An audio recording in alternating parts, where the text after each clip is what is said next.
La chronique bourse, la quotidienne Zone Bourse, Anthony Bondin. Salut tout le monde, bienvenue dans ce point de marché Zone Bourse. Nous sommes le mardi 5 août 2025 et le titre du jour c'est Wall Street reprend le taureau par les cornes. Alors finalement, la Fed pourrait bien baisser ses taux en septembre. En tout cas, c'est le nouveau pari préféré des investisseurs, celui qui a permis aux indices de rebondir assez fort hier pour la première séance de la semaine. De quoi tenir en haleine les marchés jusqu'à la mi-septembre et atténuer le bras de fer qui se poursuit entre les États-Unis et plusieurs économies sur les droits de douane, Inde en tête. Écrire des trucs tous les matins pour vous tenir informé des derniers soubresauts de la planète finance consiste souvent, il faut bien le dire, à traiter d'un sujet principal puis à le triturer sous tous les angles possibles jusqu'à ce qu'il soit remplacé par un autre. Et ces dernières années, je pourrais par exemple citer les records des valeurs technologiques, Donald Trump, la relation sino-américaine, Donald Trump encore, l'inflation, l'élection présidentielle aux États-Unis, la guerre en Ukraine et toujours Donald Trump. En remontant un petit peu plus loin, on retrouve aussi l'atterrissage brutal de l'économie chinoise, le coronavirus, Donald Trump déjà, la crise de l'euro, le Brexit et quelques autres temps forts. Il faut bien reconnaître que l'actuel président des États-Unis est une véritable bénédiction pour les journalistes parce qu'il y a toujours quelque chose à raconter. Mais c'est aussi une malédiction parce qu'il est presque impossible de rédiger quelque chose de correct sans mentionner son nom. Mais le sujet roi, ce n'est pas Donald Trump, celui qui finit toujours par revenir, c'est la politique monétaire. Celle des États-Unis en l'occurrence, puisqu'à de rares exceptions près, tout part de là pour les financiers. Et là je vais faire une petite explication, puisque ceux qui connaissent mal le fonctionnement des marchés ont souvent du mal à comprendre l'obsession des investisseurs pour l'évolution des taux de la Fed. L'obsession pour la baisse des taux de la Fed, plus précisément d'ailleurs. Et oui, parce qu'en abaissant ses taux, la Banque centrale réduit le prix du financement, ce qui le rend mécaniquement plus abondant, et quand il y a davantage d'argent en circulation, il est plus facile d'en obtenir, évidemment, notamment par le biais du crédit, et ça a des effets positifs sur la prise de risque, donc sur le développement économique et sur la confiance.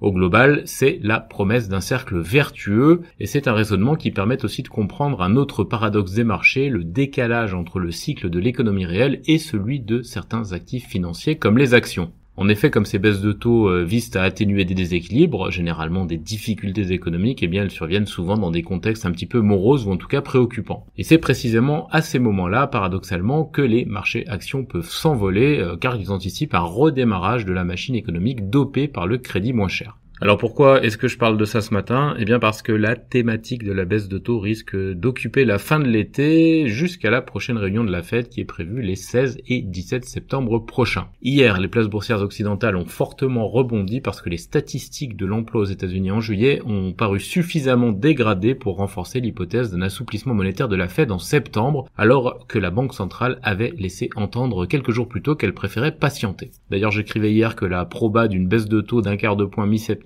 était passé de moins de 50% à 80% en quelques jours, et bien depuis ce matin, le pronostic est monté à 92% sur l'outil FedWatch du CME qui s'appuie sur les contrats à terme. Et c'est donc ça qui a permis au S&P 500 de rebondir de 1,5% et au Nasdaq de reprendre 1,9% hier et d'effacer ainsi une bonne partie de la purge de la séance de vendredi. Du côté de l'Europe, on en a profité aussi puisque le Stoxx Europe 600 s'est adjugé 0,9% au moment de la clôture hier soir. Ce courant porteur issu de la perspective d'une baisse de taux n'a été finalement qu'assez peu affecté par les nouvelles menaces de Donald Trump envers l'Inde et indirectement envers la Russie. Le président des États-Unis, qui est décidément difficile à ne pas mentionner, a menacé New Delhi d'accroître la surtaxe douanière de 25% annoncée la semaine dernière si les achats massifs de pétrole russe continuent. Je cite Donald, l'Inde n'achète pas seulement des quantités massives de pétrole russe, elle revend ensuite une grande partie de ce pétrole acheté sur le marché libre en réalisant de gros bénéfices. Il ne se soucie pas du nombre de personnes tuées en Ukraine par la machine de guerre russe. Cette déclaration émane évidemment du réseau Trousse Sociale. Les taquins auront quand même une petite pensée pour Apple qui a mobilisé beaucoup d'énergie pour migrer une partie de sa chaîne d'approvisionnement de la Chine vers l'Inde afin d'éviter de trop grosses surtaxes. Pas de chance.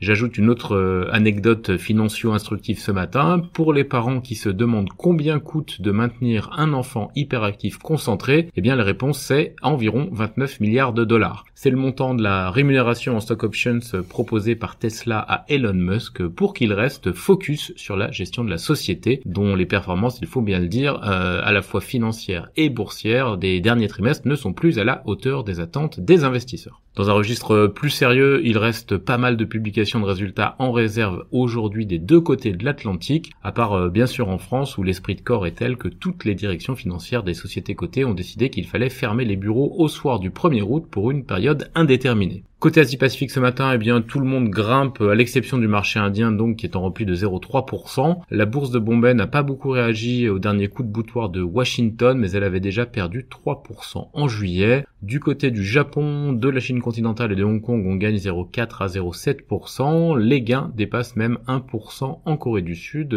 et en Australie ce matin. Les places européennes sont attendues en hausse à l'ouverture. Dans l'actualité des sociétés en France d'abord, j'ai été un petit peu excessif, il se passe quand même quelques trucs. On a notamment Colas, la filiale de Bouygues, qui rachète l'américain Sweetcoat pour plus de 450 millions de dollars. Vinci qui a remporté un contrat pour une usine de biocarburant en Espagne. Unibail qui prévoit une fusion transfrontalière par absorption de sa division Unibail Rodamco BV aux Pays-Bas. Fitch Ratings qui a abaissé la perspective de la note crédit BBB de Stellantis de stable à négative. On a aussi Technip Energy qui a décroché un beau contrat GNL aux États-Unis et Eutelsat qui a publié des résultats un petit peu plus élevés que prévu a priori à l'issue de son exercice 2024-2025. Le groupe satellitaire vise une stabilité sur le nouvel exercice qui vient de démarrer et a par ailleurs nommé Eric Labeille président du conseil d'administration. Morel a aussi publié un résultat opérationnel du premier semestre en baisse de 25% en raison de la baisse des prix du pétrole. On a aussi des actus du côté de Eagle Football, Ashtilway, Mastrad, et sur l'agenda des publis, outre Eutelsat et Morel, on a Selectis et Actia. Dans le reste de l'Europe, parmi les résultats du jour, on a notamment DHL Continental, Hugo Boss, Infineon, Adecco, Orubis, Fresenius Medical Care ou encore Oerlikon.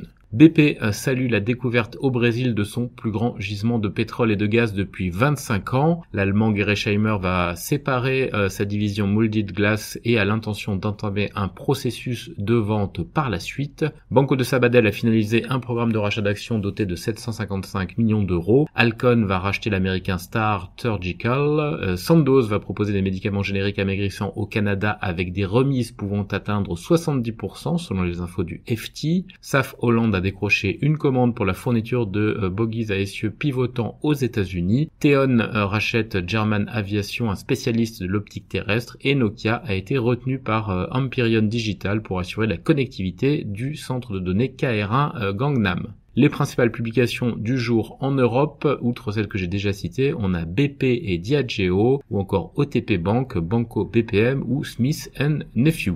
En Amérique du Nord, les valeurs qui progressaient hier soir hors séance après leur trimestriel, c'est notamment Biomarin plus 7,7%, Palantir plus 4,6% et Axon plus 4%. On a eu aussi pas mal de grosses baisses, Vertex moins 14%, Imsen Earth moins 13,5%, Mercado Libre moins 5,8%, Airlease moins 5% et Diamondback Energy moins 2,7%. Boeing devrait faire voler un B777-9 pour la première fois depuis près de 5 ans selon Air Current, et American Eagle explose à la hausse après les compliments de Trump. Les principales publications du jour aux États-Unis, AMD, Caterpillar, Amgen, Eaton, Arista, Pfizer, Duke Energy, Transdigm, Apollo Global Management, Marriott, Zoetis, Marathon Petroleum, Yum Brands, Dupont de Nemours, Supermicrocomputer, etc., etc. Dans le reste du monde, Aramco va verser un dividende de 21,1 milliards de dollars au titre du T2 fiscal. L'Australie préfère Mitsubishi à son rival allemand ThyssenKrupp pour un gros contrat de défense de 6,5 milliards de dollars. Hitachi envisagerait de vendre son activité d'appareils électroménagers axée sur le Japon selon les infos de Nikkei. Du côté de Jaguar Land Rover, la filiale de Tata Motors, on a nommé le directeur financier de la maison mère au poste de CEO en remplacement d'Adrian Mardell qui était démissionnaire. Enfin, Nissan entame des négociations avec ses syndicats pour supprimer des emplois dans son bureau régional européen. Les principales publications du jour en Asie-Pacifique, Aramco donc, Bharti Airtel, SoftBank, China Tower ou Bandai Namco. C'est terminé pour ce point de marché du jour, je vous souhaite à toutes et à tous une excellente journée.